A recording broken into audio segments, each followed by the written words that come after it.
Bismillah. Assalamualaikum warahmatullahi wabarakatuh. Innal hamdalillah nahmaduhu ta'ala wa nasta'inu bihi wa nastaghfiruh.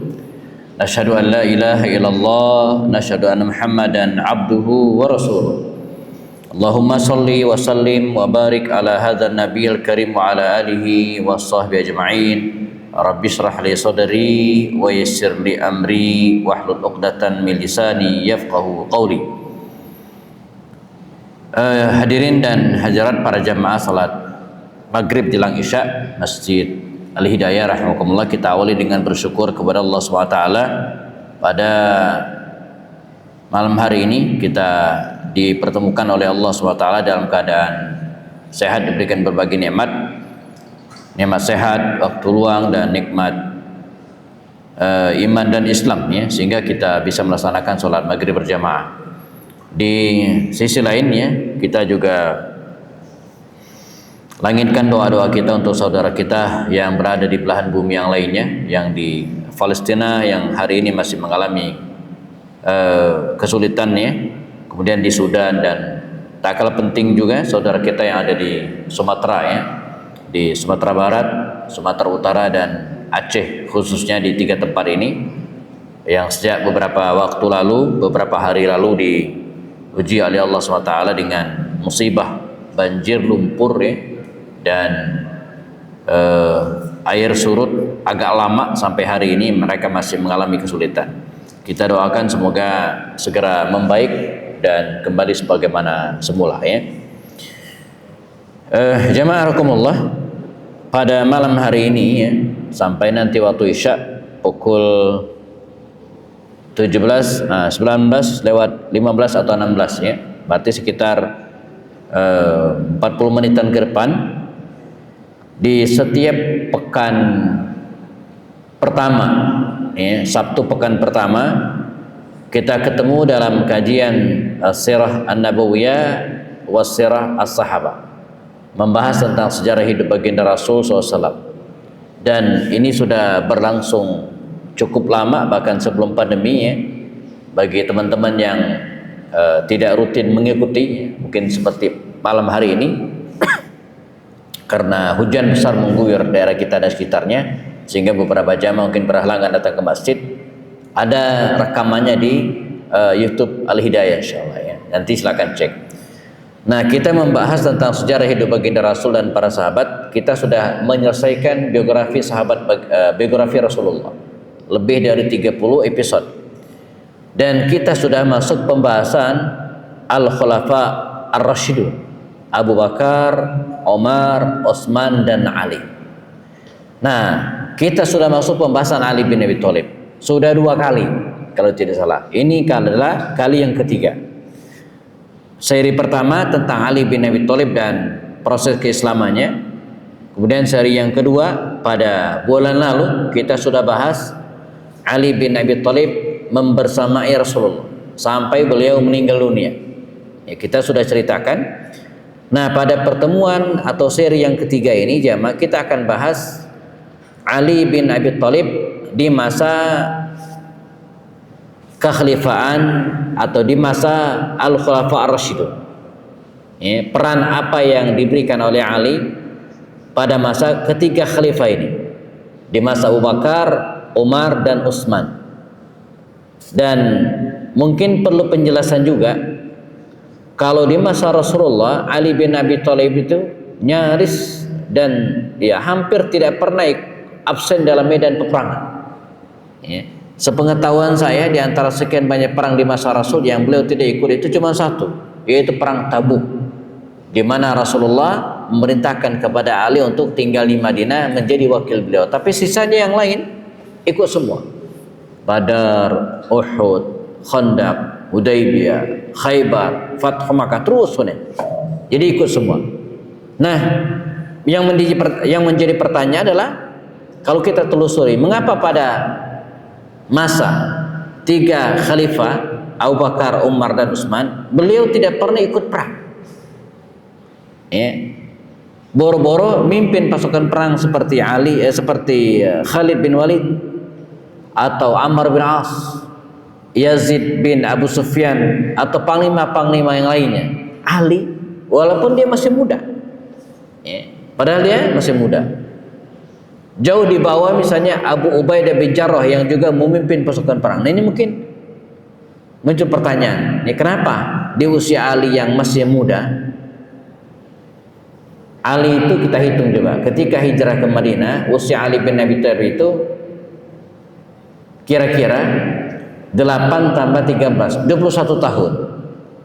Ketika Nabi meninggal di tahun ke-11, 21 tambah 11, 23 tahun.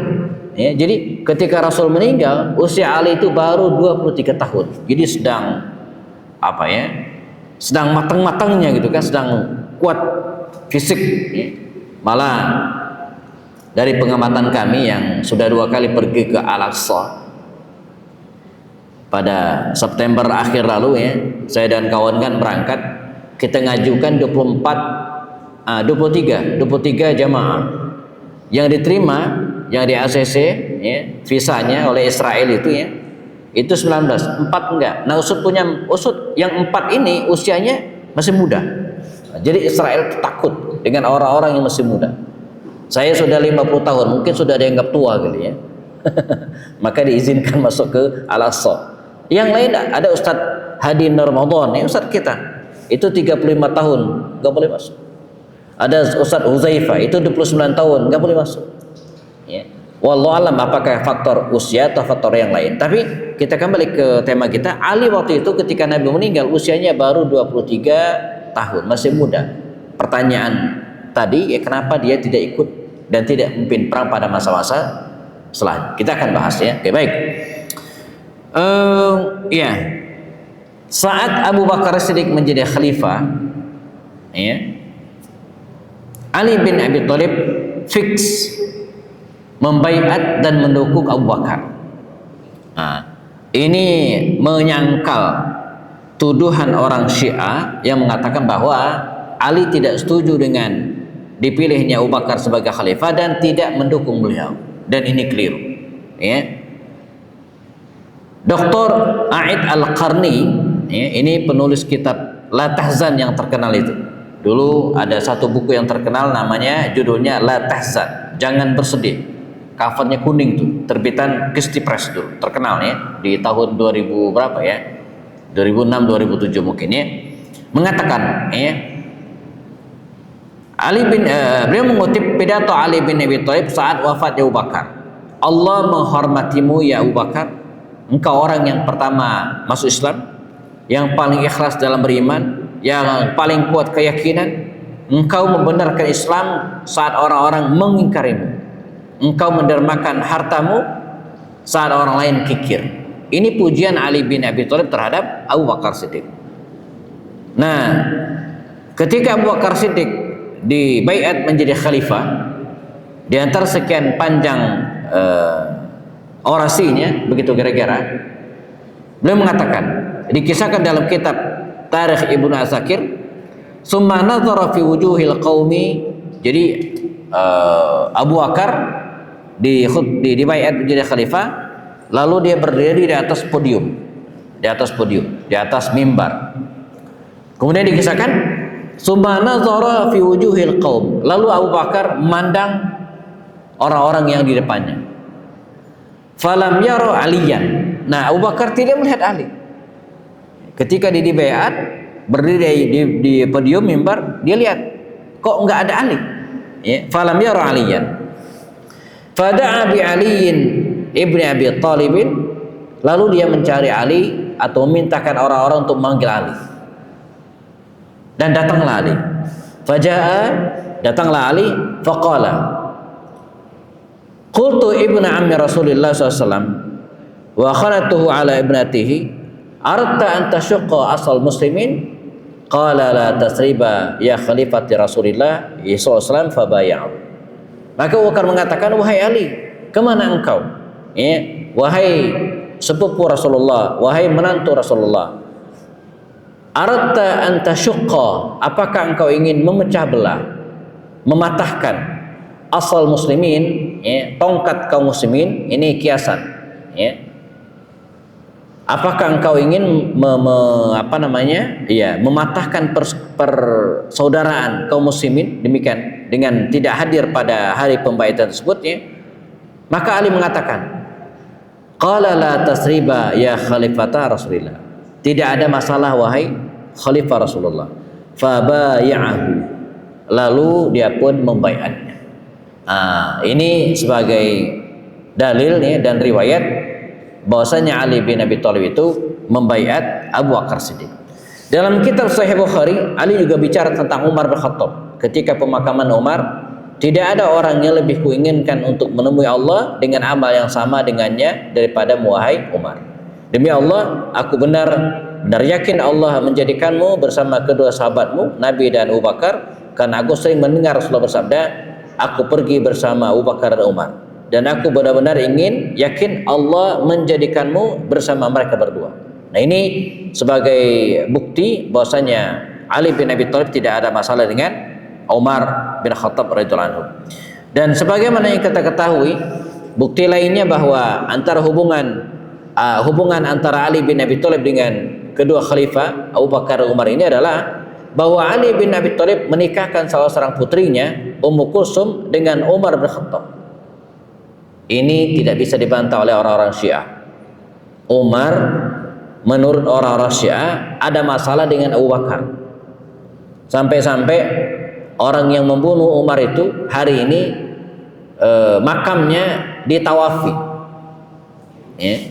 Jadi Umar itu, ya, dibunuh oleh Abu Lu'lu' al-Fairuz namanya, ya.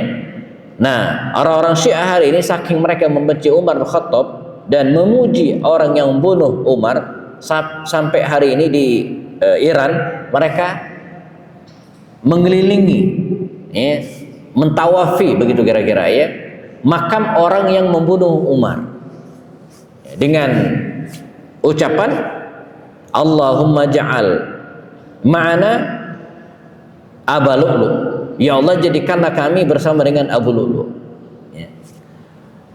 Sementara fakta sejarah mengatakan bahwa Ali tidak ada masalah dengan Umar. Salah satu bukti yang tidak terbantahkan bahwa Ali menikahkan putrinya dengan Umar. Coba, kalau Ali ada masalah dengan Umar, gak mungkin dia menikahkan putri dengan Umar bin Khattab, ya. Nah, di sisi lain juga kalau kita perhatikan, begitu Ali bin Abi Thalib ini sangat menghormati para sahabat, di antaranya apa?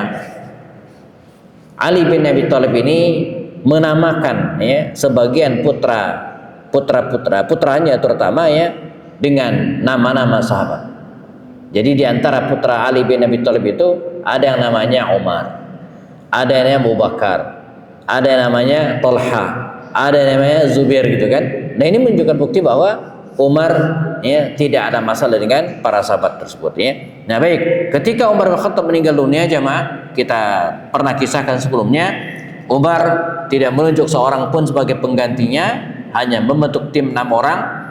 Jadi ketika Umar akan syahid, akan meninggal, kata Umar, kalian berenam rapat setelah saya wafat. Maka mereka berenam, Utsman bin Affan, Ali bin Abi Thalib, Abdurrahman bin Auf, Talha bin Ubaidillah, dan Zubair bin Awam, serta Sa'ad bin Abi Waqqas, seperti yang ada di slide-nya, rapat. Pada hari ketiga mereka sepakat untuk memilih Utsman sebagai khalifah, dan Ali pun ikut, ya, Ali pun ikut membaiat. Nah, ketika Utsman bin Affan syahid, ya, setelah 12 tahun memerintah, Ali bin Abi Thalib dibaiat oleh kaum muslimin, ya, untuk menjadi khalifah pengganti Utsman bin Affan, dan disepakati oleh para ulama, para sahabat waktu itu ijma itu arti sepakat, tidak ada yang menyangkal. Para sahabat sepakat atas pembaiatan Ali bin Abi Thalib, termasuk 2 sahabat yang belakangan nanti terlibat dalam peristiwa perang Jamal, nanti kita akan ceritakan, yaitu Talha bin Ubaidillah dan Az-Zubair bin Awam. Saya jadi ulangi, jemaah, ketika Utsman syahid, meninggal di bulan Zulhijjah tahun 35 Hijriah, Maka para sahabat di Madinah waktu itu melirik siapa yang pas dan layak menjadi khalifah, dan mereka secara aklamasi memilih Ali untuk menjadi khalifah pengganti Utsman. Makanya dalam sistem pemerintahan Islam, peralihan pemimpin itu sesuatu yang tidak baku. Ya, jadi sederhananya begini. Bagaimana tata cara ya, kita memilih pemimpin dalam Islam? Tata caranya itu tidak baku. Pertama, boleh berdasarkan rapat.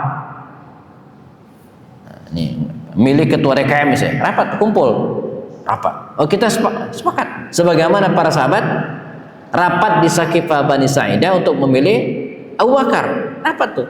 Yang rapat tidak banyak, hanya beberapa orang, dan sepakat. Atau bisa juga berdasarkan wasiat. Ya, biasanya ketua DKM ini, siapa ketua DKM ini? Dia ngomong, nanti ya kalau saya meninggal, si Fulan nih yang jadi ketua DKM nya. Bisa Pak, boleh, boleh. Cuman dia nggak meninggal gitu ya. Jadi saya jadi ingat dulu ya, ketika saya masih wartawan ya, ada organisasi massa namanya MMI, punya Ustaz Abu Bakar Bashir, dan ada juga Ustaz Abu Jibril ya, dan Irfan S. Awas, banyaklah. Namanya MMI, Majelis Mujahidin Indonesia. Belakangan pecah.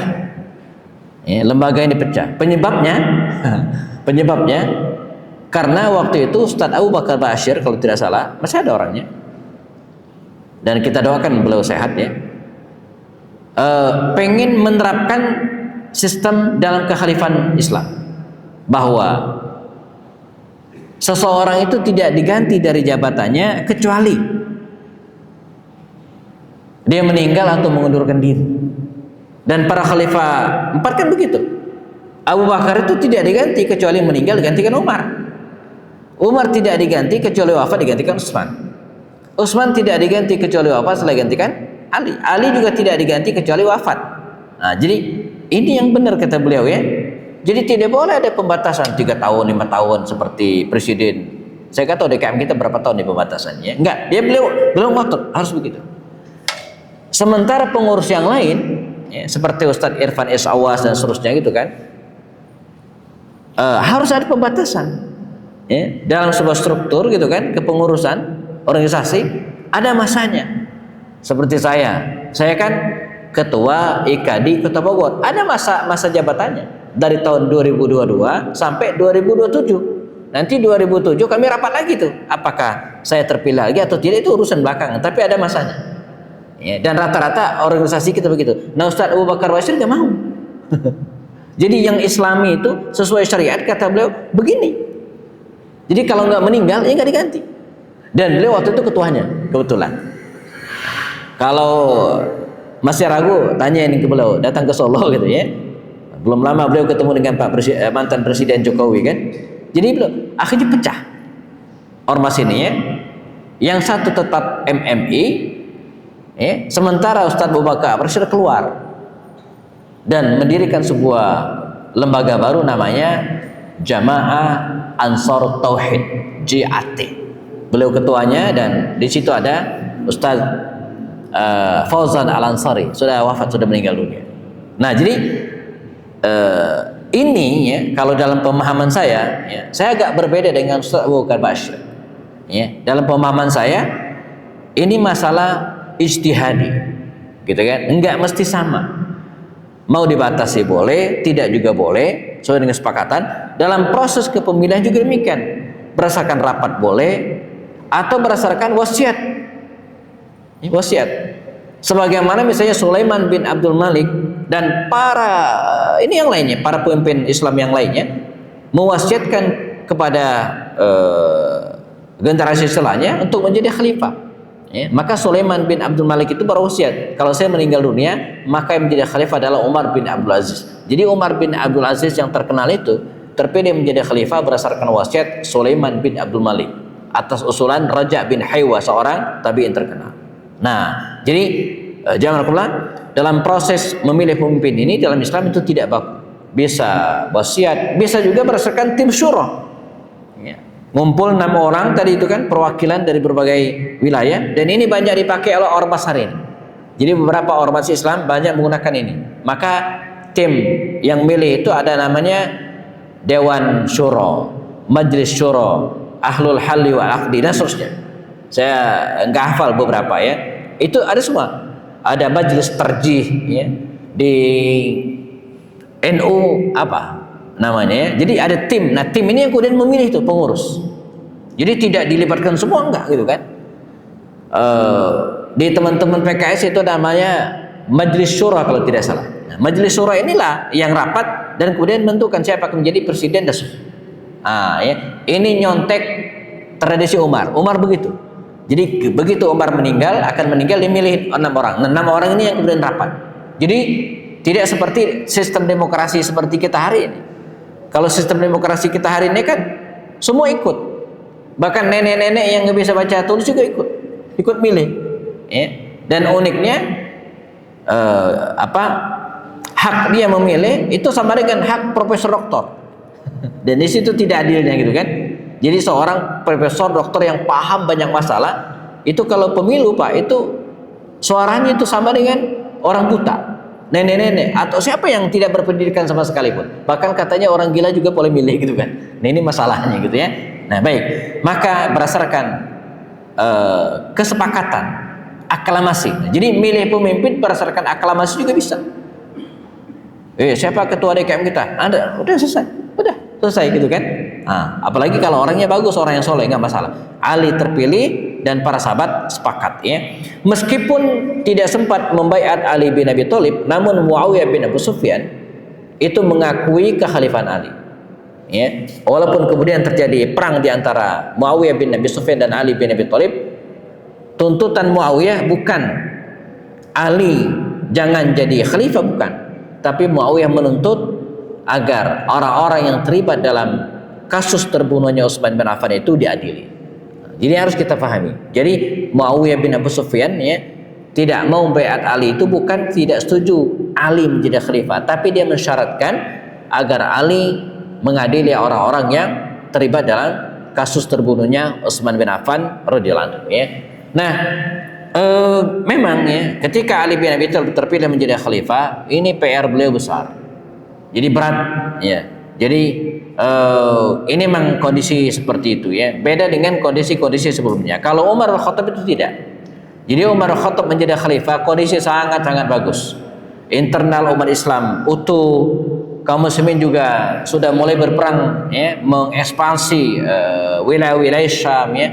Begitu juga dengan Utsman ya. Begitu Utsman terpilih, kondisi masyarakat itu bagus. Nyaris tidak ada fitnah, tentram, damai. Namun ketika Utsman syahid meninggal dunia, nah Utsman ini, pemerintahan Utsman ini jamaah meninggalkan fitnah ya. Yang puncaknya tentu saja terbunuhnya Utsman bin Affan ini. Nah ini PR Ali. Jadi Ali meninggal mewaris kondisi yang tidak bagus. Kita tidak bisa menyalahkan Utsman, bukan, tapi kondisi memang tidak bagus pada waktu itu ya. Pertama, adanya tuntutan untuk memberhentikan orang-orang yang dianggap terlibat dalam kasus, orang-orang yang terlibat dengan Utsman, orang-orang yang masih terbilang keluarganya Utsman. Ini tuntutan pertama. Tuntutan yang kedua adalah Ali diminta oleh netizen, oleh masyarakat untuk segera mengadili, menegakkan hukum atas orang-orang yang dianggap terlibat dalam kasus terbunuhnya Utsman bin Affan. Cuman ini sulit. Utsman itu syahid, terbunuh inda masaib, dalam sebuah musibah, dalam sebuah fitnah ya.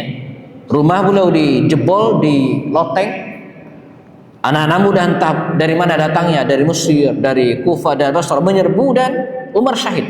Jadi tidak ada yang bisa dimintai pertanggungjawaban. Utsman ini dikeroyok ya. Di antara yang dibidik waktu itu adalah Muhammad bin Abu Bakar Siddiq, putra Abu Bakar Siddiq. Tapi dia sendiri clear ya, mengatakan saya tidak terlibat, dan dia pada peristiwa penyerbuan tersebut dia meninggalkan lokasi, melempar pedangnya dan diangkat tangan. Saya tidak Ya, ana bariun, saya berlepas diri, kata Muhammad bin Abu Bakar Siddiq. Dan belakangan memang dia tidak ada masalah. Nah, jadi ini PR Ali bin Abi Thalib. Namun tuntutan masyarakat jemaah terus meminta agar Ali bin Abi Thalib ini mengadili segera orang-orang yang terlibat dalam pembunuhan Utsman bin Affan. Dan diantara yang meminta itu adalah masyarakat Basrah dan masyarakat Kufah. Saluran suara mereka untuk menuntut ini lewat Aisyah. Jadi orang-orang Kufah, orang-orang Basrah khususnya datang menemui Aisyah agar Aisyah ini meminta kepada Ali untuk segera mengadili orang-orang yang terlibat dalam kasus terbunuhnya Utsman bin Affan. Maka Aisyah segera siap-siap berangkat menemui Ali bin Abi Thalib bersama dengan beberapa tokoh waktu itu, dan belakangan bergabung juga sahabat Rasulullah Az-Zubair bin Awam dan Talha bin Ubaidillah. Ini sahabat Nabi yang dijamin surga jamaah. Talha bin Ubaidillah dan Az-Zubair bin Awam. Maka tiga tokoh ini, Aisyah, Az-Zubair bin Awam dan Talha bin Ubaidillah, dari Basrah segera berangkat. Mereka berangkat dari Basrah untuk menemui Ali bin Abi Thalib dengan tuntutan mengadili orang-orang yang terlibat dalam kasus yang menyebabkan terbunuhnya Utsman bin Affan radhiyallahu anhu. Aisyah, Az-Zubair bin Awam dan Talha bin Ubaidillah ini tokoh masyarakat, sahabat Rasulullah, istri Nabi. Maka keberangkatan mereka ini dari Basrah jalan naik unta, Aisyah waktu itu naik unta dan yang lain naik kuda dan seterusnya, ada yang juga jalan kaki. Ketika mereka meninggalkan Basrah dalam jumlah yang tidak begitu banyak, tapi seiring dengan waktu dan seiring dengan perjalanan, lama-kelamaan setiap kali melewati suatu kota, suatu tempat, maka mereka bergabung. Terus lama-kelamaan ini besar. Ini kalau bayangan saya Pak Agim, ini contoh saja kalau boleh berapa. Beliau ngajak orang Bandung demo ke Jakarta, tapi jalan kaki. Maka jalanlah beliau dari Tauhid Bandung ke Jakarta jalan kaki.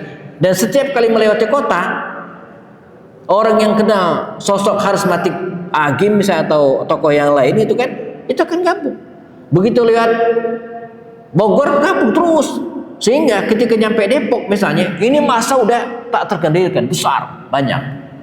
Nah, diisukanlah oleh orang-orang munafik, orang-orang yang tidak senang dengan Islam, diisukan kepada Ali bin Abi Thalib bahwa Aisyah, Talha, Az-Zubair ingin menuntut balas dan ingin perang, ingin menurunkan sang khalifah. Nah, mengantisipasi hal itu, maka Ali bin Abi Thalib pun segera menyiapkan pengamanan. Pas pampres lah begitu hari ini, disiapkanlah pasukan pengamanan. Sehingga tak bisa dihindari jamaah. Ketika dua kelompok ini bertemu, masa yang dibawa oleh Aisyah, Talha dan Zubair bertemu dengan pasukan pengaman Sayyidina Ali bin Abi Thalib. Ketika awal ketemu cekcok mulut, lama kelamaan ini kayak mahasiswa demo ketemu dengan pas pampres atau penjaga istana. Awalnya kan saling ngelemparin botol, lama kelamaan panas, yang dilemparin bukan botol lagi, udah batu. Lama kelamaan cabut senjata dan terjadilah perang. Maka peristiwa disebut dengan perang Jamal. Mengapa disebut perang Jamal? Karena pada perang tersebut Sayyidah Aisyah naik unta. Unta itu bahasa Arabnya Jamal. Maka disebut dengan Waqa'ah al-Jamal atau tragedi Jamal.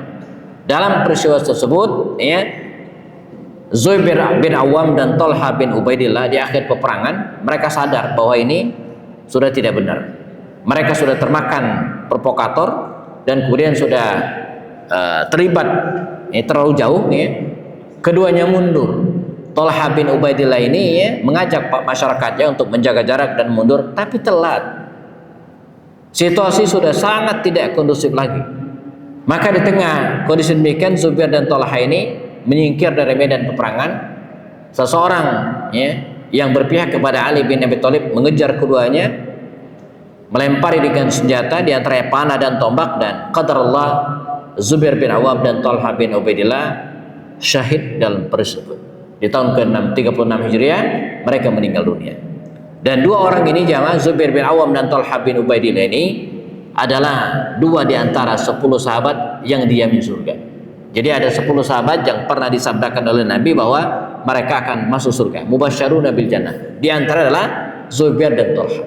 Makanya para ulama sepakat, walaupun dia berperang melawan kaum muslimin sendiri, tapi karena niatnya ingin kebaikan dan kebenaran, dan inilah yang istihadnya, maka keduanya qutila syahidain, meninggal dalam keadaan syahid. Ya. Bagaimana dengan Aisyah? Aisyah waktu itu diamankan oleh Ali bin Abi Thalib. Ali betul-betul menjaga jangan sampai Aisyah terluka, jangan sampai Aisyah celaka. Ali bin Abi Thalib sendiri yang menuntun unta Aisyah dan kemudian mengamankannya di Madinah Al-Munawwarah, diperlakukan dengan sangat baik, tidak disakiti sama sekali, dan sekian hari kemudian dibebaskan oleh Sayyidina Ali bin Abi Thalib. Dan sampai meninggal dunia, baik Aisyah ataupun Ali bin Abi Thalib tidak ada masalah di antara keduanya. Toh keduanya adalah menantu dan mertua. Bukankah Aisyah istri Rasulullah dan Ali bin Abi Thalib menantu Rasul Shallallahu Alaihi Wasallam? Nah, ini disebut dengan tragedi Al-Jamal. Dan konflik ini jamaah tidak bisa dilepaskan dengan sosok seorang yang bernama Abdullah bin Saba. Abdullah bin Saba ini ada yang mengatakan keturunan Yahudi, gitu kan? Kerjaannya adalah memprovokasi orang-orang. Dia berasal dari Yaman tadinya, lalu pindah ke Mesir, dan sosok ini yang berperan penting dalam kasus terbunuhnya Sayyidina Utsman bin Affan. Namun orang yang sangat jeli, sangat lihai, ya, ibarat ular gitu kan, sulit ditangkap. Ya, namun bahkan dalam riwayat beliau sempat keliling berbagai kota sengaja untuk memprovokasi anak-anak muda agar melawan pemerintahan yang sah pada waktu itu, khususnya di masa Utsman bin Affan dan Ali bin Abi Thalib radhiyallahu anhu. Nah, Ali bin Abi Thalib terus melakukan pembenahan jazakumullah, dan salah satu di antara adalah seperti sampaikan tadi, beliau memberhentikan beberapa pejabat yang dianggap masih kerabatnya Utsman bin Affan. Ini tuntutan masa. Ada seorang pejabat, Muawiyah bin Abu Sufyan, yang menjadi gubernur Syam pada waktu itu jamaah, yang jadi masalah. Jadi Muawiyah bin Abu Sufyan ini masih terbilang kerabatnya Utsman. Mereka sama-sama berasal dari kabilah Bani Umayyah. Nah, Ali bin Abi Thalib mengeneralkan, diberhentikan semuanya, semua yang masih terlibat dalam nasabnya Utsman, yang masih dianggap kerabat Utsman, diberhentikan. Yang lain nggak masalah. Para sahabat junior seperti Abdullah bin Umar, Abdullah bin Abbas itu sudah menasihatkan kepada Ali, ya Ali, Anda boleh pecat semua pejabat, tapi tundalah Muawiyah ini, jangan Muawiyah. Sebab Muawiyah bin Abu Sufyan ini dia lebih dari 20 tahun menjadi pejabat gubernur Syam, 2 periode saja jemaah, orang sudah bisa mencengkeramkan kekuasaannya. Ini 4 periode kalau dalam kekuasaan hari ini, Jadi 10 tahun aja seseorang jadi presiden gitu kan, dua periode, itu dia sudah bisa menanamkan kaki-kakinya gitu kan, sehingga ketika dia tidak menjabat lagi dia masih punya wewenang. Ini bagaimana kalau 4 periode, 20 tahun dia menjadi pejabat Syam, sehingga masyarakat Syam, perangkat pejabat wilayah Syam itu betul-betul tunduk kepada Muawiyah bin Abu Sufyan. Apa kata Muawiyah? Maka kata para sahabat, ya Ali, Anda mungkin boleh pecat pejabat-pejabat yang lain, berhenti dan ganti, tapi jangan Muawiyah. Ini orang kuat banget, tundalah sebentar. Namun dalam diri Ali bin Abi Thalib ini jemaah mengalir darah militer, ruhun askariyun, ya, spirit militer. Ini kelebihan Ali bin Abi Thalib, dan langsung dalam tanda kutip kelemahannya dalam kasus ini, ya. Maka dengan lantang dan penuh keberanian dia mengatakan, tidak, saya akan tetap pecat dia walau kana bisayf, walaupun dengan pedang. Kata dia, Nah, ini kemudian jadi masalah. Di satu sisi Muawiyah bin Abu Sufyan pengen menuntut balas ya, atas orang-orang yang terlibat dalam terbunuhnya Utsman kepada Ali, dan Ali dengan ijtihadnya gitu kan, yang sebagaimana yang lain ingin memberhentikan Muawiyah bin Abu Sufyan. Sempat terjadi murosalah ya, saling tukar utusan dan sebagainya, tapi mentok. Bahkan pada akhirnya Muawiyah bin Abu Sufyan ini ya, ya diisukan oleh para provokator gitu kan, di antaranya Abdullah bin Sabah dan beberapa yang lainnya ya. Mereka mengatakan bahwa Ali bin Abi Thalib akan menyerang Syam. Ini isunya ya. Jadi mereka mengisukan bahwa Syam atau Ali bin Abi Thalib sedang menyiapkan tentara sebagaimana dia menyerang Aisyah. Ya. Nah, melihat hal itu, maka Muawiyah bin Abu Sufyan tidak mau ambil risiko, maka dia pun segera menyiapkan pasukan. Terjadi perbedaan pendapat tentang jumlah, tapi ada mengatakan jumlah Ali bin Abi Thalib waktu itu pasukannya sekitar 45.000 personal. Sementara Muawiyah sekitar 35.000 personal. Jadi hampir imbang tuh ya. Dua pasukan ini sama-sama menyiagakan diri. Muawiyah bin Abu Sufyan di Syam, Damaskus, Ali bin Abi Thalib stay di Madinah, yang kemudian nanti beliau berangkat ke Kufah. Nah, kondisi seperti ini terus meruncing dan memanas, dan pada akhirnya semuanya bergerak ya, dan ketemulah mereka ya di sebuah tempat yang dikenal hari ini dengan Lembah Siffin di pinggiran sungai Tigris, sungai Efrat ya, Dajlah ya. Ketemulah waktu itu ya, tahun menunjukkan di akhir Zulhijjah ya, bulan Zulhijjah, sebentar lagi akan masuk Muharram. Ini seperti yang sampaikan tadi ya, jumlah pasukan Muawiyah ada mengatakan 85.000, tapi ada mengatakan cuma 45.000 ya. Ali lebih dari itu. Ini terjadi khilaf ya, pendapat ulama ya. Ketemulah mereka lewat bulan Zulhijjah, masuklah bulan Muharram, jemaah. Kedua pasukan bertemu. Pasukan Muawiyah di satu sisi di seberang, pasukan Ali di seberang sini. Ini sesama muslim. Ada upaya untuk islah, damai. Maka terjadilah tukar menukar utusan. Bahkan ada riwayat, saya masih teliti status hadisnya ya, tapi saya ceritakan saja, nanti kalau jamaah menemukan kejanggalan atau apa, kita bisa diskusi ya. Waktu itu Ali setelah gagal melakukan negosiasi ya, meminta agar dipertemukan berdua dengan Muawiyah. Kata Ali bin Abi Thalib, sampaikan kepada pihak Muawiyah, saya pengen ketemu berdua aja, nggak ada yang lain ya, ada tenda, kita sepakat. Dan Muawiyah setuju untuk ketemu berdua dengan Ali bin Abi Thalib. Maka di sebuah tenda disepakati keduanya bertemu. Ali bin Abi Thalib dan Muawiyah ini ketemu, negosiasi langsung. Kalau tadi kan antar utusan, ini enggak.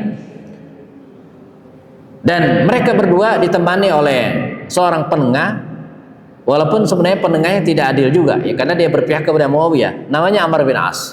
Jadi akhirnya bertiga. Amr bin As menjadi juru damainya, begitu kira-kira ya. Di sini Ali dan sini Muawiyah. Setelah negosiasi melakukan tawaran-tawaran dan mentok, tidak ketemu. Kata Ali bin Abi Thalib akhirnya, ya Muawiyah, saya punya usul. Ini saksinya, Amr bin As. Bagaimana kalau kita berdua yang bertarung? Siapa yang menang jadi khalifah? Kata Ali bin Abi Thalib, ya Muawiyah, saya tantang Anda kelahi, duel, mubarazah, 1 lawan 1. Ini jurinya ya, Amr bin As. Siapa yang kalah terbunuh, menang, dan yang menang jadi khalifah. Nah, ini enggak imbang. Ali itu seorang ksatria, petarung. Sementara Muawiyah bin Abi Sufyan ini tidak. Apalagi postur tubuhnya tidak memungkinkan waktu itu. Ali kan walaupun tidak besar dan tinggi, tapi Ali itu badannya kekar, fisiknya kuat, tenaganya luar biasa. Sementara Muawiyah itu Orangnya gemuk, di badannya. Ada riwayat mengatakan dulu di masa Nabi setiap kali menanyakan tentang Muawiyah itu selalu dalam keadaan makan. Kata Rasul, di mana Muawiyah? Pas lihat lagi makan gitu ya. Di mana Muawiyah lagi makan? Sehingga badan Muawiyah itu gemuk, Pak. Dialah orang yang pertama kali melaksanakan khutbah Jumat dalam keadaan duduk karena tidak kuat berdiri lama. Jadi nggak imbang. Maka ketika Ali bin Abi Thalib menantang Muawiyah untuk kelahi 1 lawan 1, jelas Muawiyah tidak berani. Kata Muawiyah tidak, dan mereka pun berpisah dan terjadilah peperangan itu.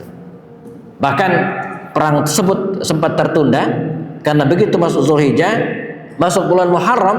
Nah, bulan Muharram kan nggak boleh perang, maka ke ibarat ini di pause gitu kan. Yang lucu, pihak Ali di seberang sini, pihak Muawiyah sebelah sini. Itu dua pasukan yang berlawan itu jemaah ngambil wudhu berbarengan di Sungai Tigris itu, ngobrol, orang temenan kan sesama kaum muslimin, gitu kan. Nah, baru selesai bulan Muharram, kedua pasukan berperang, ya. Ada yang mengatakan lamanya peperangan ini sekian hari dan seterusnya gitu kan, bahkan sampai 3 bulan ya. Jadi dari bulan Zulqa'dah, Zulhijjah sampai bulan Muharram, ya. Endingnya saya pungkas terakhir saja jemaah, setelah peperangan terjadinya, Ali bin Abi Thalib dan pasukannya berhasil mendesak pasukan Muawiyah. Desak, ketika Ali bin Abi Thalib sebentar lagi akan mengalahkan pasukan Muawiyah, beberapa orang dari pasukan Muawiyah angkat tangan, mengangkat mushaf, minta damai dan peperangan minta dihentikan. Disinilah dilemanya Ali bin Abi Thalib. Dia tahu ini taktik lawan, ini strategi musuh agar tidak hancur. Udah mau kalah, tapi Ali ini orang yang gentleman. Tidak mungkin bagi Ali, gitu kan, terus melakukan serangan sementara orang mengangkat mushaf. Ya. Maka saya sampaikan, Ali itu betul-betul orang yang gentleman. Itu kalau Khalid itu beda kasusnya. Khalid pasti hajar beli, habis itu taktik lawan. Maka Ali segera memberikan instruksi kepada pasukannya untuk menjaga jarak, dan keduanya pun sama-sama menjaga jarak dan sepakat untuk melakukan arbitrase tahkim perdamaian. Maka Ali bin Abi Thalib segera mengutus Abu Musa al-Asy'ari, sementara Muawiyah bin Abi Sufyan mengutus Ammar ibn As. Ketemulah keduanya di Daumatul Jandal, sekitar Yordania kalau hari ini, di daerah situ mereka ketemu gitu kan, untuk melakukan tahkim, arbitrase perdamaian, ya. Dan ini juga tidak imbang karena Abu Musa al-Asy'ari ini bukan politikus, dia kan ustaz, kiai lah begitu. Amr bin As ini seorang politikus, diplomat luar biasa.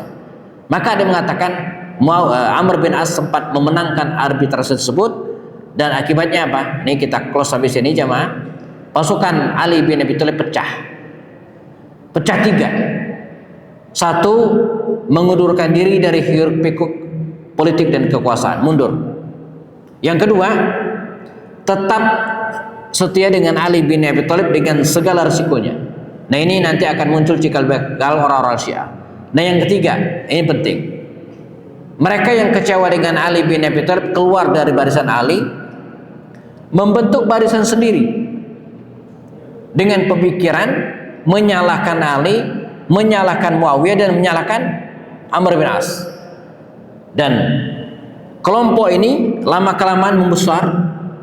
Kelompok inilah yang kemudian dikenal dengan Kharij, jamaknya Khawarij. Orang-orang Khawarij dengan pemikiran semua orang yang tidak sefikrah dengan dia itu kafir.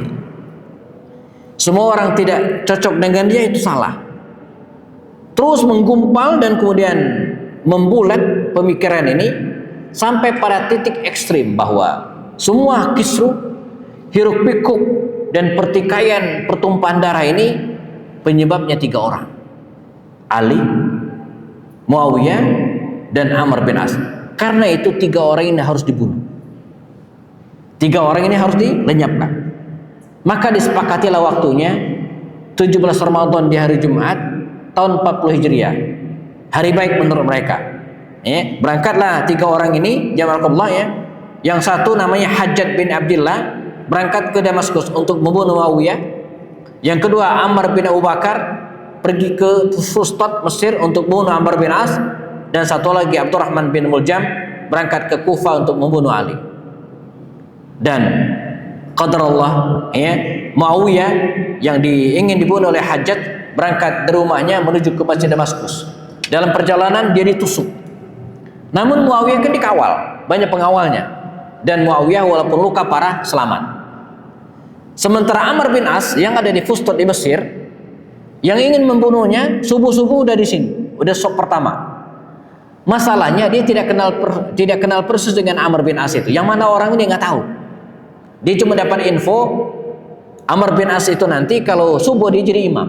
Maka begitu imam masuk jadi imam, ya, dibunuh. Ternyata bukan Amr bin As, tetapi stafnya Kharijah bin Hatiyat. Sementara Amr bin As selamat, lagi sakit di rumahnya. Maka selamatlah Muawiyah dan selamat Abbas. Sementara Ali dari rumahnya pergi ke Masjid Kufah sendirian tanpa pengawal. Dalam perjalanan dibunuh oleh Abdurrahman bin Muljam, dan 2 atau 3 hari kemudian Ali bin Abi Thalib meninggal dunia. Makanya makamnya Ali bin Abi Thalib itu ada di Kufah, bukan di Madinah, karena dia syahid di Kufah. Nah, ini tentang Ali bin Abi Thalib. Sudah Isya juga ya. Kita melaksanakan sholat Isya. Pada pertemuan depannya kita akan closing, ya, tutup kisah Ali ini dengan momentum keluarga Ali bin Abi Thalib. Berapakah putra putrinya dan kisah apa saja yang bisa kita ambil dari Sayyidina Ali bin Abi Thalib radhiyallahu anhu. Baik, kita cukupkan jamaah. Kita siap-siap melaksanakan sholat Isya. Jazakumullah khairan, dan selesaikan dengan kafarat majlis. Subhanak bihamdika, syahadu la ilaha illa anta, astaghfiruka wa atubu ilaik. Assalamualaikum warahmatullahi wabarakatuh.